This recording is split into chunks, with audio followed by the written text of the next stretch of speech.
আসসালামু আলাইকুম রহমতুল্লাহ বরকাতু ইন্নালহামদুলিল্লাহ ওয়াসসালাতু ওয়াসসালামু আলা রাসূলিল্লাহ ওয়া আলা আলিহি ওয়া সাহবিহি ওয়া মান তাবি'a বিহুদাহ আম্মা বা'দ।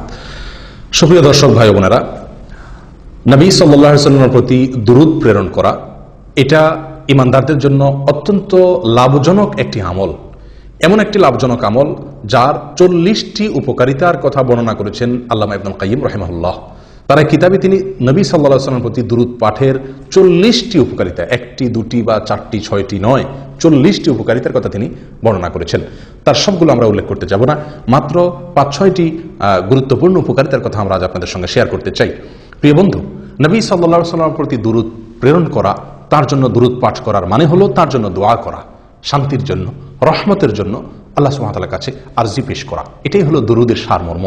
দুরূদ পাঠ করা মানে হলো নবীজির জন্য দোয়া করা। প্রিয় বন্ধু, নবী সাল্লাল্লাহু আলাইহি ওয়াসাল্লামের প্রতি দুরূদ পাঠ করলে, তার জন্য দোয়া করলে তার সর্বপ্রথম উপকারিতা আমরা নিজেরা লাভ করব। আমরা দোয়া না করলেও আল্লাহ তাআলা তার হাবিবের প্রতি রহমত নাজিল করবেন। আমরা দোয়া না করলেও আল্লাহ সুবহানাহু ওয়া তাআলা তার হাবিবের প্রতি রহমত নাজিল করবেন। কিন্তু আমরা দোয়া করার মাধ্যমে, আমরা দুরূদ পাঠ করার মাধ্যমে আমরা নিজেরাই লাভবান হব। প্রিয় বন্ধু, আসুন আমরা দুরূদ সম্পর্কে নবী সাল্লাল্লাহু আলাইহি ওয়াসাল্লামের বাণী থেকে গুরুত্বপূর্ণ কয়েকটি পয়েন্ট জেনে নেই, যেগুলো আমাদের সকলকে আমলটি করতে উৎসাহ যোগাবে ইনশাআল্লাহ বিইذنিল্লাহ। তিরমিজির একটি বিশুদ্ধ সূত্রে বর্ণিত হাদিসে আসছে, উবাই ইবনে কাব রাদিয়াল্লাহু তাআলা আনহু অত্যন্ত সিনিয়র একজন সাহাবী, তিনি নবী সাল্লাল্লাহু আলাইহি ওয়াসাল্লামের কাছে একবার বলেছিলেন, ইয়া রাসূলুল্লাহ, আমার যত দোয়া আছে তার ভেতরে কত % দোয়া আপনার জন্য বরাদ্দ করব? নবী সাল্লাল্লাহু আলাইহি ওয়াসাল্লাম তাকে ইচ্ছাধিকার দিয়ে বলছিলেন, তুমি যতটুকু চাও, কোনো বাধ্যকতা তোমার জন্য নেই। কোরআন সুন্নাহ তোমাকে কোনো এভাবে বাধ্য করেনি যে এত % তোমাকে দোয়া করতে হবে, তোমার দোয়ার ভেতরে নবীর জন্য দোয়া এতটুকু রাখতে হবে, এরকম কোনো কথা নেই। তখন উবাই ইবনে কাব রাদিয়াল্লাহু তাআলা আনহু নবী সাল্লাল্লাহু আলাইহি ওয়াসাল্লামকে বলছিলেন, ইয়া রাসূলুল্লাহ, তাহলে আমি যদি আমার দোয়ার মধ্যে 1/4 আপনার জন্য বরাদ্দ রাখি, অর্থাৎ যত দোয়া করি তার ভিতরে 4/1 শুধুমাত্র আপনার জন্য দোয়া করি, নবী সাল্লাল্লাহু আলাইহি ওয়াসাল্লাম বললেন, তাহলে সে তোমার জন্য কল্যাণকর, আর যদি আরো বাড়াতে পারো সে তোমার জন্য আরো বেশি ভালো। তিনি তখন বললেন 1/3 কথা। নবীজি সাল্লাল্লাহু আলাইহি ওয়াসাল্লাম তাকে একইভাবে এটাও ভালো বলে আরো বাড়ানোর পরামর্শ দিলেন। তখন তিনি অর্ধেকের কথা বললেন। তখন নবী সাল্লাল্লাহু আলাইহি ওয়াসাল্লাম তাকে একই উত্তর দিলেন। তখন তিনি বলছিলেন, ইয়া রাসূলুল্লাহ, যদি আমি আমার সকল দোয়া আপনার জন্য রাখি তাহলে কেমন হবে?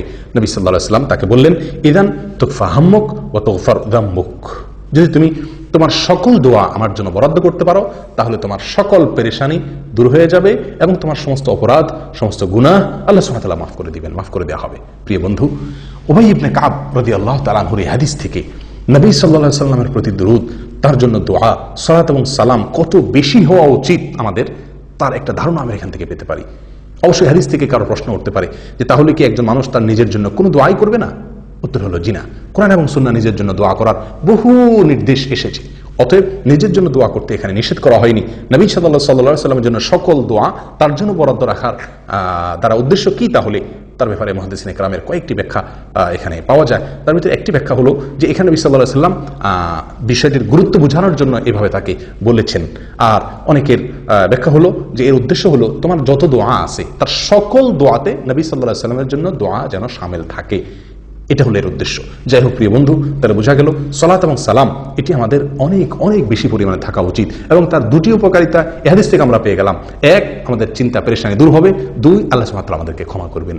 প্রিয় বন্ধু, অন্য এক হাদিসে আসছে নবী সাল্লাল্লাহু আলাইহি ওয়াসাল্লাম বলেছেন, সলাতুকুম আলাইয়া যাকাতুন লাকুম, আমার প্রতি তোমরা যে দুরূদ পাঠ করে থাকো, সালাত সালাম পেশ করে থাকো, এটি তোমাদের জন্য পবিত্রতার কারণ, এর ফলে তোমরা পবিত্র হবে, আল্লাহ তাআলা তোমাদেরকে পবিত্র করবেন। প্রিয় বন্ধু, আল্লাহ পরিচ্ছন্ন করবেন, পবিত্র করবেন নোংরামি থেকে, অপবিত্রতা থেকে, নাপাকি থেকে। অতএব নবী সাল্লাল্লাহু আলাইহি ওয়াসাল্লামের প্রতি বেশি বেশি দুরূদ আমাদেরকে পাঠ করতে হবে, এর ফলে আমরা নিজেরা পবিত্র হতে পারবো। 3 নম্বর আমরা উপকারিতা এখান থেকে পেয়ে গেলাম।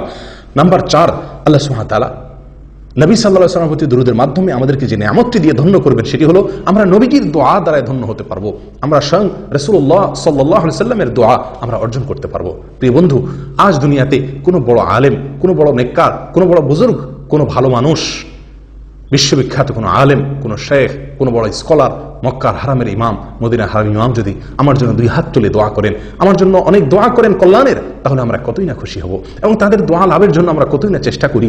প্রিয় বন্ধু, স্বয়ং নবী সাল্লাল্লাহু আলাইহি সাল্লাম আপনার জন্য দোয়া করবেন যদি আপনি তার প্রতি দুরূদ নাজিল করেন। এবং এই বিষয়ে নবী সাল্লাল্লাহু আলাইহি সাল্লামের অনেকগুলো হাদিস বর্ণিত হয়েছে, যে হাদিসগুলোর সারমর্ম হলো এই যে তিনি তার জন্য দুরূদ পাঠ করা হলে তিনি তার জবাবে আমাদের জন্য আল্লাহ তাআলার কাছে দোয়া করেন এবং রহমতের প্রার্থনা তিনি নিজেও করেন। নবী সাল্লাল্লাহু আলাইহি সাল্লাম এরকম ভাবে এক হাদিসের ভিতরে আসছে সহিহ মুসলিমের, তিনি বলেছেন, তোমাদের কেউ যদি আমার কাছে সালাম পেশ করে, সালাত পেশ করে, তাহলে আমার কাছে একজন ফেরেশতা যখন ওটা পেশ করেন, ওটা উপস্থাপন করেন, তখন আমি তার জবাবে ওই সালাত পাঠকারী ব্যক্তির জন্য তার জবাব দিয়ে থাকি, জবাবি সালাম দিয়ে থাকি, অর্থাৎ আমিও তার জন্য শান্তির দোয়া করে থাকি। আল্লাহ সুবহানাহু ওয়া তাআলা বলেন, ওয়াসাল্লি আলাইহিম ইন্না সালাতাকা সাকানুন লাহুম। হে রাসূল, আপনি আপনার উম্মতের জন্য দোয়া করুন, আপনার দোয়া তাদের জন্য শান্তির কারণ। প্রিয় বন্ধু, সালাত এবং সালাম নবীর প্রতি প্রেরণ করলে স্বয়ং নবীজির দোয়া আমরা লাভ করতে পারবো। প্রিয় বন্ধু, নবী সাল্লাল্লাহু আলাইহি সাল্লামের এক হাদিসে তিনি বলেছেন যে ইন্নাল্লাহা ওয়াক্কালা মালাকাম মিনাল মালাইকা, আল্লাহ তাআলা ফেরেশতা নির্ধারণ করে রেখেছেন কি কাজের জন্য? যে ফেরেশতার কাছে সমস্ত আদম সন্তানের বায়োডাটা দেওয়া আছে, সবার নাম ধাম দেওয়া আছে।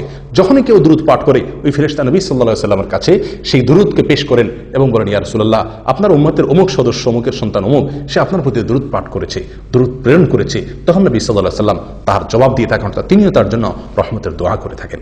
প্রিয় বন্ধু, যত বেশি আপনি ইস্তেগফার করবেন, তত বেশি নবীজির দোয়া লাভ করতে পারবেন। দিনে যদি আপনি 100 বার ইস্তেগফার করেন, তার মানে আপনি 100 বার নবী সাল্লাল্লাহু আলাইহি সাল্লামের দোয়ার ভাগীদার আপনি হতে পারলেন। আসুন এটাকে আমাদের জীবনের অংশ বানিয়ে নিই। তাহলে দোয়ার 4 নম্বর উপকারিতা হলো নবী সাল্লাল্লাহু আলাইহি সাল্লামের দোয়া, ইস্তেগফার সালাতের 4 নম্বর উপকারিতা হলো আমরা নবী সাল্লাল্লাহু আলাইহি সাল্লামের দোয়ার ভাগীদার হতে পারবো, দোয়ার অংশীদার হতে পারবো। সালাত এবং সালামের আরেকটি গুরুত্বপূর্ণ উপকারিতা হলো যে এর ফলে আমরা আল্লাহ সুবহানাহু ওয়া তাআলার রহমত আমাদের প্রতি নাজিল হবে।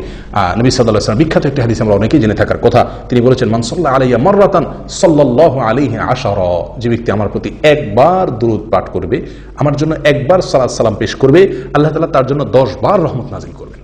একের বিনিময়ে 10, সে আমার জন্য একবার রহমত নাজিল এর দোয়া করবে, আল্লাহ তাআলা তার জন্য 10টি রহমত, 10 বার তার জন্য একটির বিনিময়ে 10টি বার তার প্রতি আল্লাহ তাআলা রহমত নাজিল করবেন। প্রিয় বন্ধু, অতএব আসুন এই সালাত এবং সালামকে আমরা খুব গুরুত্বের সাথে অবসর সময়গুলোতে যখন সুযোগ পাই আমরা সালাত এবং সালামের অভ্যাস করি, নবী সাল্লাল্লাহু আলাইহি ওয়াসাল্লামের প্রতি দুরূদ প্রেরণ করার চেষ্টা করি, তাহলে আমরা আল্লাহ সুবহানাহু ওয়া তাআলার রহমতের ভাগীদার হতে পারবো, আল্লাহর রহমতের মালিক আমরা হতে পারবো। প্রিয় বন্ধু, পেরেশানি দূর হয়ে যাবে, আল্লাহ তাআলা আমাদেরকে ক্ষমা করে দিবেন এবং এর মাধ্যমে স্বয়ং নবী সাল্লাল্লাহু আলাইহি ওয়াসাল্লামের দোয়ার ভাগীদার আমরা হব। আল্লাহ তাআলা আমাদেরকে পবিত্র করবেন, আল্লাহ তাআলার রহমত আমাদের প্রতি নাজিল হবে। আরো বহুবিধ উপকারিতা রয়ে গেছে। প্রিয় বন্ধু, সবসময় দুরূদ পাঠ করা যায়, বিনা ওযুতেও দুরূদ পাঠ করা যায়, বাথরুম ছাড়া, শুধুমাত্র টয়লেট ছাড়া, আর বাকি যে কোনো জায়গাতে আপনি পবিত্র থাকলেই, ওযু যদি নাও থাকে তবু আপনি দুরূদ পাঠ করতে পারেন। এবং এই দুরূদ পাঠ অত্যন্ত সহজ একটি আমল। সবচেয়ে সহজ দুরূদ হলো সাল্লাল্লাহু আলাইহি ওয়াসাল্লাম। আমরা সাধারণত আজকাল নবী সাল্লাল্লাহু আলাইহি ওয়াসাল্লামের নাম শুনলে হয়তো বড় জোর সাল্লাল্লাহু আলাইহি ওয়াসাল্লাম অনেকে বলি, আবার অনেকে বিভিন্ন উপলক্ষে কোনো নতুন ঘর, নতুন দোকান, নতুন বাড়ি, এগুলো উদ্বোধন উপলক্ষে মিলাদের নামে আমরা হয়তো কিছু গতানুগতিক দুরূদ পাঠ করি। প্রিয় বন্ধু, এটা নয়। দুরূদ হলো চলতে ফিরতে, উঠতে বসতে, আগে পরে প্রত্যেকটি দোয়াতে আমরা দুরূদ পাঠ করতে হবে।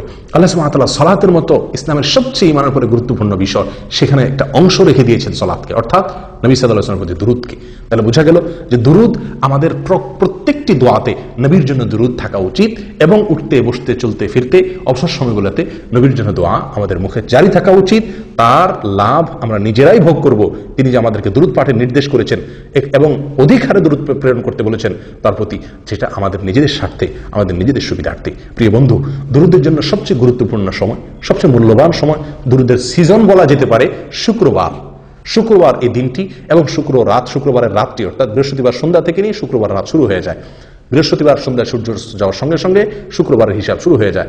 এক হাদিসে তো আলাদা শুক্রবার দিন এবং শুক্রবার রাত, এই উভয়টিকে নবী সাল্লাল্লাহু আলাইহি ওয়াসাল্লাম আলাদাভাবে উল্লেখ করে বলেছেন যে তোমরা এই শুক্রবার দিনে এবং শুক্রবার রাতে আমার প্রতি দুরূদ প্রেরণ করো। ইবনে মাজাহ এক হাদিসে আসছে। প্রিয় বন্ধু, শুক্রবারে নবী সাল্লাল্লাহু আলাইহি ওয়াসাল্লামের প্রতি দুরূদ পাঠ করার বিষয় আরো অনেকগুলো হাদিসে আসছে, যেগুলোর খোলাসা কথা হলো যে শুক্রবার তোমরা আমার প্রতি দুরূদ পাঠ করো। নবী সাল্লাল্লাহু আলাইহি ওয়াসাল্লামের হাদিস সহিহ মুসলিমে যেটি বর্ণিত হয়েছে, তিনি ইরশাদ করেছেন যে ইন্না আফদাল আইয়ামিকুম ইয়াউমুল জুমআহ, নিশ্চয়ই তোমাদের এই দিনের ভিতরে সপ্তাহের সবচেয়ে সেরা এবং শ্রেষ্ঠ দিন হলো জুমার দিন।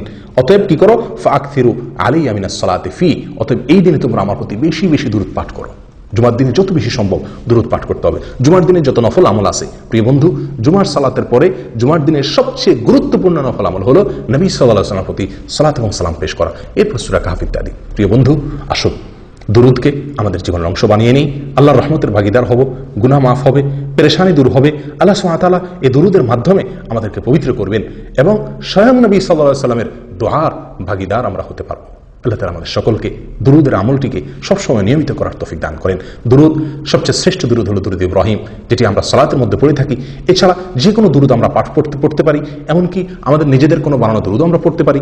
তার জন্য দোয়া যে কোনো ভাষায় হতে পারে, নিজের ভাষায়, মাতৃভাষায়ও হতে পারে। শুধু লক্ষণীয় হলো একটি বিষয়, সেটি হলো নবীজির জন্য কোরআন এবং সুন্নাহর বাইরে নিজেদের ভাষায় যদি কোনো দুরূদ আমরা তার জন্য প্রেরণ করি, পাঠ করি বা তার জন্য কোনো দোয়া করি, তাহলে সেটি অবশ্যই তার ভিতরে এমন কোনো কথা থাকতে পারবে না যেটি কোরআন এবং সুন্নাহ অ্যালাউ করে না। যেমন কথার কথা, আপনি যদি নবীর প্রতি দুরূদ প্রেরণ করতে গিয়ে তার প্রশংসায় এমন কোনো বাক্য ব্যবহার করেন যেটি কোরআন এবং সুন্নাহ আর আলোকে নিষিদ্ধ, অর্থাৎ যেটি হয়তো আল্লাহর শান, আপনি বাড়াবাড়ি করলেন। নবী সাল্লাল্লাহু আলাইহি ওয়াসাল্লাম বুখারীর হাদিসে বলেছেন, লা তুতরুনি কামা আতরাতিন নাসারা ইবনে মারইয়াম, খ্রিস্টানরা যেরকম ইবনে মারইয়ামকে ঈসা আলাইহিস সালামের মর্যাদাকে বাড়াতে বাড়াতে আল্লাহর পর্যায়ে নিয়ে গেছে, খবরদার তোমরা আমাকে নিয়ে এরকম বাড়াবাড়ি করো না আমার মর্যাদা বর্ণনা করতে গিয়ে। প্রিয় বন্ধু, অতএব দুরূদের মধ্যে যদি কোনো অত্যুক্তি না থাকে, নবী সম্পর্কে এমন কোনো কথা না হয় যেটা নবীর সঙ্গে যায় না, যেটি আল্লাহর শান, তাহলে সেক্ষেত্রে নিজের বানানো দুরূদ হলেও সমস্যা নেই, নিজের ভাষা হলেও সমস্যা নেই। কিন্তু প্রিয় বন্ধু, যেহেতু দুরূদের ফরম্যাট নবী সাল্লাল্লাহু আলাইহি ওয়াসাল্লাম নিজে শিক্ষা দিয়ে গেছেন, তাহলে আমি নিজের বানানো দুরূদ কেন পড়তে যাব? সবচেয়ে উত্তম দুরূদ ইব্রাহিম পাঠ করা এবং সবচেয়ে সংক্ষেপ দুরূদ হলো সাল্লাল্লাহু আলাইহি ওয়াসাল্লাম। আর এই দুটার বাদ ছাড়াও বহু দুরূদ কোরআন এবং সুন্নাহ বর্ণিত হয়েছে। আসুন আমরা দুরূদকে আমাদের জীবনের রুটিন আমল বানিয়ে নেই, অবসর সময়গুলোকে দুরূদ দিয়ে পরিপূর্ণ করি। আর কেউ নয়, আমরা নিজেরাই লাভবান হব। আল্লাহ তাআলা আমাদের সকলকে তৌফিক দান করেন। জাযাকুমুল্লাহ ওয়া আখিরু দাওয়ানা আলহামদুলিল্লাহি রাব্বিল আলামিন।